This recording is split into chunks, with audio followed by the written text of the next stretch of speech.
Hello everybody, welcome to Ibrox Stadium for matchday 33. It is Rangers versus Motherwell, first game post-split Saturday. Football has come and gone. We're now on to the Sundays, which will be, I think we're Monday next time, Sunday the one after that. Yeah. So yeah, plenty to keep us going. Kenny is with me as usual. Big game, Kenny. Massive game, mate. Quite nervous about it. Want to get the 3 points, get this over the line, mate. It will make a massive difference in this run, and if we can get this win. If we don't get the win today, we're going to put ourselves really under pressure with the next two games coming up. So, interesting team lineup, but excited about this. Really looking forward to it. Yeah, there's no more talk of not winning today. Let's manifest and positive thinking. But yeah, as Kenny says, there is quite a different change. Jack Butland is in. He captains the side. Yusuf Chermiti, Telo Asgard, Dujon Sterling, Jedi Gassama, Nasajiga, Bojan Majovski, Jaden Mikhoma, Emmanuel Fernandez, Tochi Chukwani and Nico Raskin. It will be Butland the goal, Sterling plays right back, Mikhoma will go left, Giga, Fernandez, and then it will be Chukwani and Raskin. Gassama left, Telo Asgard off the right, and then Yusuf Chermiti leading the line alongside Bojan Majovski. It's the old 4-2-2, Kenny, or 4-4-2, depending on excuse me, which way you are looking. Rangers also go Kelly, Tavernier, Aarons, Suter, Scott Olsen, Barron, Diamandi, Ant-Man and Mikey Moore on the bench. Any surprises for you? Not really. I thought they would start with Mikey Moore, but you called that in their night out. You reckoned they would drop to the bench, and you were spot on. No, I actually like the look of this team. The only thing I'm not quite sure about, where you're saying that you think Gassama will be on the left and Asgard will be on the right. I'm not 100% sure what he's going to do with that, because I've seen Asgard do that on the left and be quite productive. So, and I do know that Danny Rose mentioned that before, that he likes him coming off of that side. So it'll be interesting to see how those two line up. But yeah, as well, you've got Sterling, who doesn't really come that forward from right back compared to the marauding type. So would he switch them round so that Gassama... It's interesting. See, there is the potential that they might swap about, absolutely. Exactly, I think that's probably what they'll do. They will interchange, so to speak. Midfield picks itself, buddy. I think it's one of those things that we just look at the back four. It's exactly what you're looking for, with two Romans being injured. You know that Migoma's going to start, but that's his... I'm delighted that Sterling's playing and Tav's on the bench, but it's a really strong bench that we have. When you see Conor Barron back as well, Mo Diamandi, you can change that midfield. You've got Ant-Man and Mikey Moore, Scott Olsen, all. Lack of striking options though? It is. That's why on the night, on our show on Friday night, the live show that we did, I suggested that he might stick with one up front, just in case one of them does gets themselves injured. It would be a bit of a blow, because it's forcing you to play with one. But I can understand it, because we're more absolutely more productive with two up top, mate. There's no question of it. Yeah, we absolutely are. Motherwell go Callum Ward, Stephen O'Donnell, Tom Sparrow, Callum Slattery, Lucas Fadinger, Paul McGinn, Tawande Maswanise, Elliot Watt, Elijah Just, Emmanuel Longello and Stephen Welsh. On the bench for them is goalkeeper Matthew Kelly, Liam Gordon, Jordan McGee, Sam Nicholson, Oscar Priestman, Luca Ross, Callum Henry, Regan Charles Cook and Ibrahim Said. So there's plenty there from Motherwell. The ones that stick out, Manuise, Elliot Watt, Elijah Just, I think are the three standouts in the Motherwell side. Plenty about Motherwell. Callum Slattery's having a good season in midfield. Tom Sparrow has caused us issues. I'm sure he scored against us last year or year before under Philip Clement. So yeah, he's got potential on the right hand side to really trouble us too. So there's plenty in that Motherwell team, but at the same time their defence is also Stephen O'Donnell, Paul McGinn, Stephen Welsh, and Lucas Fadinger. It's, with no disrespect, Lucas Fadinger, I'm sure, was the boy who got sent off as well for that challenge. Yeah. I think you're right. No disrespect to them, they're good, solid, professional players, but we should be all over them, and hopefully we should be. They've got them playing some nice stuff, but they've also got them playing a risky type of football, which I feel like we can get on top of and capitalise. You said, Kenny, there's no room here for not winning this game. No, and our press will be important. If we get the press right, mate, they will make mistakes. I don't think there's any doubt in that for me. They have done. Yeah, if you get your press spot on, they'll make mistakes, mate. So that's what I'm looking for. The only issue I've got is that they do keep the ball really well. There's no getting away from it. So we have to impose our game on it right away. If we can do that, start the game properly. None of the first 25, half an hour at Falkirk. We've got to be on it from the get-go for me. Even more importantly so because we know who the referee is, and that'll be a difficult one. Yeah, it is indeed Kevin Clancy. Assistants are Graham Stewart, Chris Ray. Fourth official is Graham Granger. We also have VAR in play as usual. We'll be back at half-time. All your updates, full-time, we'll be back also, and we'll see what the manager has to say afterwards. But let's go and take this in and cheer Rangers on to hopefully what will be a massive, massive 3 points. All the updates to follow. Half time, it's Rangers 0, Motherwell 2 in a game that Rangers have had an absolute chasing. Could have been even worse. Should have been. They just sliced through Rangers time and time again, didn't they, Kenny? They've toyed with us, actually, truth be known. I'm going to call that now. The first half of the set-up wasn't right. The midfield was non-existent. The amount of times that a Motherwell player would get the ball in the middle of the park, have time and space to turn, run and decide what they were going to do over and over and over again. That shape's not worked in the first half, Stevie, there's no question of that. But what's more important as well is that we haven't really troubled them at all. We've not even looked like troubling them. Our set pieces have been rotten. Decision making in the final third's been poor. Wingers have been non-existent. It's just been I mean, Chermiti's been a big battering ram. That's the only pass mark that I could give any of them. Just been really, really poor. It's not worked anywhere in the pitch for me, Stevie, I've got to be honest. No, and there's not a lot more that I can add. The issue for me is that Asgard and Kasama seem to be coming really narrow in, and almost at times like Chermiti's the one that's playing outside left, and then when that happens, all Motherwell do, it's a really simple thing. They've got three in the middle of the park. Yeah. It's a 4-3-3. So they can literally play it out, and the two are against the central midfielders, and then they can play it wide, and the freedom they have is unbelievable. They have picked us off time and time again. The first one is a 1-2, and the boy just runs onto it, Fadiger, and bullets it under Butland. I've not seen it again. I don't know about Jack Butland, if it's went through him or not. I need to see a replay. I really don't know. I haven't seen it either, obviously, but I have heard my son was telling me that he thinks Butland's very much at fault for it, but we're too far away. We don't have the option of a replay. When he hit it, I thought Jack should save that, and it's went through him, so I need to see it again. The second one, we just get ripped apart. I think it comes from our attack, and they just play us on the counter and take us apart, and then the boy swings it in from the right, and Longello's there at the back post to finish well, and miles off it. Both goals all came down Giga's and Sterling's, but it's came from the right hand side of the defence. I don't know what they do here. I mean, it's a long way back into this game. If they're ever going to get back into it, they need a storming grandstand in second half, and they can't get the ball. They cannot get the ball. Motherwell have just gave them an absolute chasing. They are well coached. They are well drilled. I don't know how they've lost the last 5 games, because see playing them today and them playing like that, they're like the best team in the league, like clearly. Yeah, and we've gave them it and we've let them. Yeah, but like, what do you do? Well, what do? You get tighter to them, Stevie, for a start. You match them for work rate, because I don't feel that we're doing that. There's an awful lot of not fully committed actions going on in the second half. I'm not particularly blaming players for this. I think there's a genuine hesitancy about them because they're getting toyed with. They don't really know what to do, and the confidence is evaporating from them in front of your eyes. But I said this in the media room just a minute ago there, but how many times has a Motherwell player taken it in the middle of the park and had that time to take a touch, turn, and then just run about with it, mate, and decide what he's going to do. They've got the freedom of Ibrox, I'm afraid, in the first half there.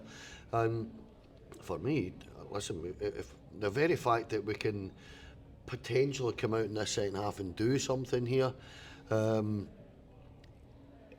well, we're lucky we're still in it, Stevie. We should be 3-4 at least down. I mean, we really should be. We have not been at the races at all, and as I say, I'll reiterate that if the truth be known, they've kind of toyed with us. And the longer the game has went on, the more it's looked that way as well. So Danny Rowell's got a half-time team talk to find and some, he's always saying that he takes them in a half-time to give them the points and the message to go out in the second half and do what he's got to do. Well, he needs to find something really quickly. We need a goal in the first 5-10 minutes of this, or we're going to really struggle here, Stevie. It's a long way back for Rangers. I'm not sure I see it, but need something, that's for sure. Rangers now, Motherwell 2, half time, and we're lucky it's only that. Full time at Ibrox Stadium. It is Rangers 2, Motherwell 3. And what was a blistering second half, which Rangers got themselves into, and then ultimately were done on the break and got themselves out of pretty quickly. A pretty catastrophic afternoon all round. 2 Chermiti goals in the second half, had Rangers back in it. At no point I ever felt like it just didn't drop to them at the times they got it. Tello Asgard had the big chances, it came across in a bouncing ball and he put it over the bar. A pretty disastrous result, Kenny. Your thoughts on that? Didn't do enough to win the game, Stevie, but did well to get ourselves back into it. Had a couple of opportunities to get the third goal, didn't take them. From where we were sitting, it looked as if we missed a couple of really good opportunities.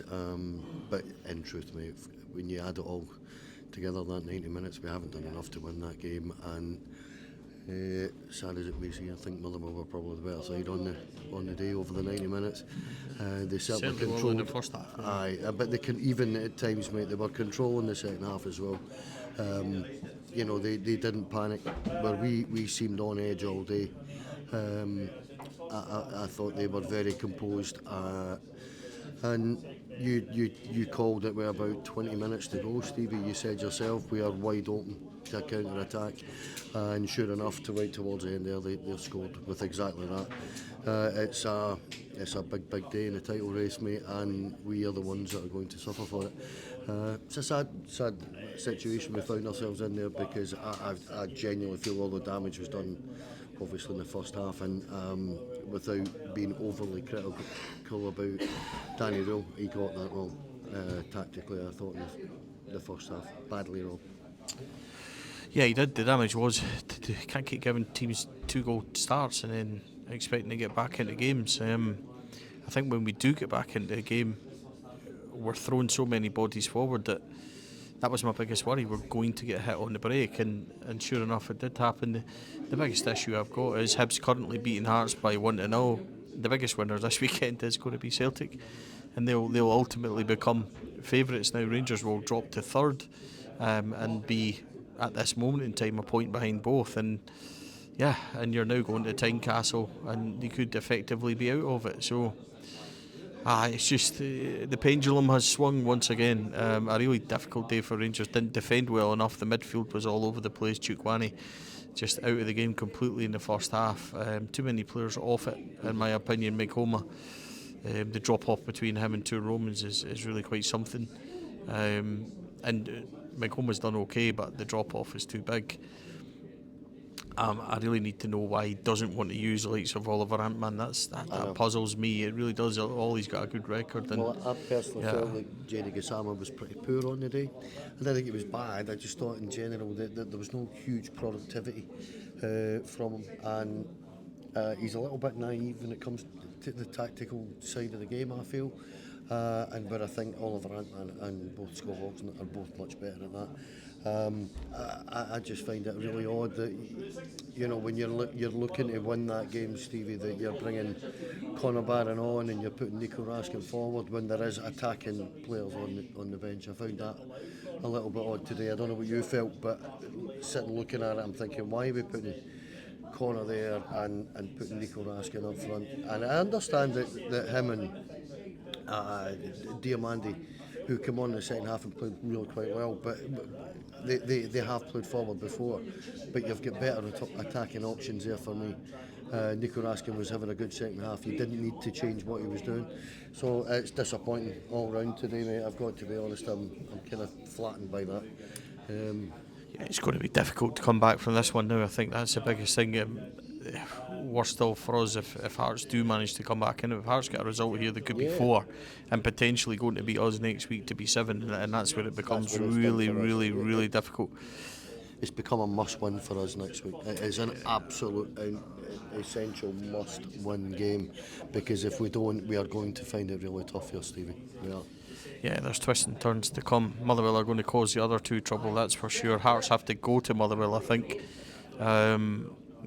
It's an extremely tough result for Rangers to do today, but the only people who've got to blame is ourselves.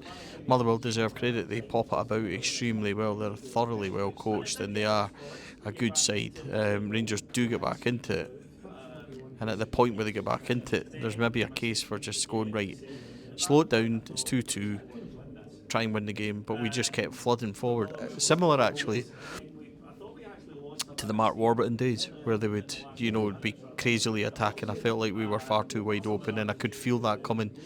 The winner did come. Charles Cook breaks and he cuts inside, and that shot, I think it's deflected off Manny Fernandez and goes into the net. Manny tried to clear it, he's headed it straight into the net. Certainly seems that way.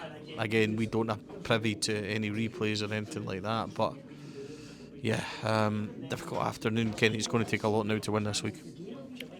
You'll need to win every game now, I think, probably, Stevie. But it's just, I'm actually kind of lost for words after that today. I thought we were really disappointing on the day. And I listen, fair play to the players for getting themselves back into the game. But you were right, ultimately, that 3-4 times they went forward, mate, and they were just a pass away for carving us wide open over and over again, because we were chasing the game so much. Massive day in the title race, or massive weekend in the title race, Stevie. Celtic have went about their business, done it properly. Hearts are struggling at the moment. It's just coming up for half time there. They're getting beat, but Hibs are down to 10 men, so they'll suffer second half. And I just don't want to see us being the only ones that really suffer here. The biggest thing is, and why I was warning, a point a day, and here's where I know everyone's going to shout, 2-0 down, getting a point might not have been the worst possible outcome, because it would have kept us all level currently at the top. Rangers actually would have been top. There might have been a bit of a case there to put Conor Barron on 10 minutes earlier and just shut up shop a wee bit in terms of defence. Still attack, still go forward, still try and create the goal, but make it tighter. They effectively at times were flooding forward and leaving 2 at the back, or a Motherwell attack that had 4 or 5. That's what happened to the goal. 2 centre backs were caught. Giga couldn't come and go, and he basically had to go and then was cut inside. And when he cut inside, he had the freedom of the world because there was nobody back. And at the point where nobody was going back, there's too many players that are jogging back because they're knackered and can't get back into it. So ultimately, it cost us, and I just can't shake the feeling that is going to be an expensive one. Full time at Ibrox, unfortunately. Rangers 2, Motherwell 3. And it's very much wait and see what happens at Easter Road, till we have to hope somehow that Hibs, with 10 men, manage to see that through. Because if they don't, and Hearts do go and win that, Rangers are in a world of trouble. If they do, to keep it that way, then it really is in the melting pot. Rangers will be third, 1 point behind, with both of them to play next. Let's just see how that ends. But currently, 1-0. And at Ibrox it ends Rangers 2, Motherwell 3, and what is a pretty sore day for Rangers.